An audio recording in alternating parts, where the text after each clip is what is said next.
மந்திரவாதங்கள் தோத்து போகும். கர்த்தருடைய ஆவியானவரே எல்லா காரியங்களையும் ஜெயத்தை கொடுக்கிறவராயிருக்கிறார். ஆகவேதான் வேதம் இப்படியாய் சொல்லுகிறது, சத்துரு வெள்ளம் போல வரும் பொழுதெல்லாம் ஆவியானவர் அவனுக்கு எதிராக ஜெயக்கொடி ஏற்றுவார் என்று வேதம் சொல்லுகிறது.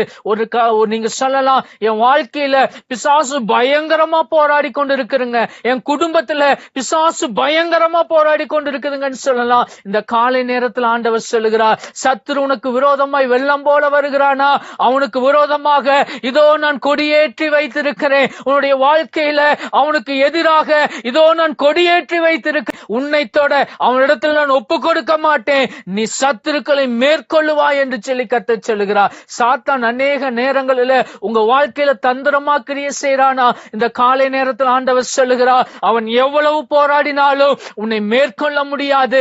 காரணம், உன்னை அழைத்த தேவன், உன்னை தெரிந்து கொண்ட தேவன், உன்னை அபிஷேகம் பண்ணின தேவன், நான் உனக்குள் வாசமாய் இருக்கிறபடியா எந்த பிசாசின் வல்லமைகள் உன்னை தொட முடியாது என்று சொல்லி கர்த்தர் சொல்லுகிறார். அதனாலதான் யார் போராடி ஜெயிக்கிறார்களோ, யார் கர்த்தருடைய சமூகத்துல போராடி ஜெபிக்கிறார்களோ அவளுக்கு விரோதமாக எந்த குறியும் கிடையாது. அதனால இந்த வார்த்தை சொல்லுது, யாக்கோபுக்கு விரோதமான மந்திரவாதம் இல்லை, இஸ்ரவேலுக்கு விரோதமான குறி சொல்லுதல் என்று சொல்லி இருக்கிறது. கண்களை முடிச்சோம் பண்ணலாமா? எங்களை அதிகமாய் நேசிக்கிறீங்க ஆண்டவரே, எனக்கு விரோதமான எந்த மந்திரவாதமும் கிடையாது ஆண்டவரே, எனக்கு விரோதமாக எந்த குறி சொல்லுதலும் கிடையாது என்று சொல்லி யார் யார் உங்களுடைய சமூகத்துல போராடி ஜெபிக்கிறார்களோ, இந்த நேரத்துல உங்க ஆணி பாய்ந்த கரம் இறங்கி வரட்டு ஆண்டவரே. சிலுவையில பிசாசின் தலையை நசுக்கின வல்லமை இப்பொழுது இறங்கி வந்து ஒவ்வொருவரையும் தொட்டு விடுதலை ஆக்கட்டும். கர்த்தர் அப்படி விடுதலை கொடுத்து விட்ட அன்புக்காய் உமக்கு நன்றி.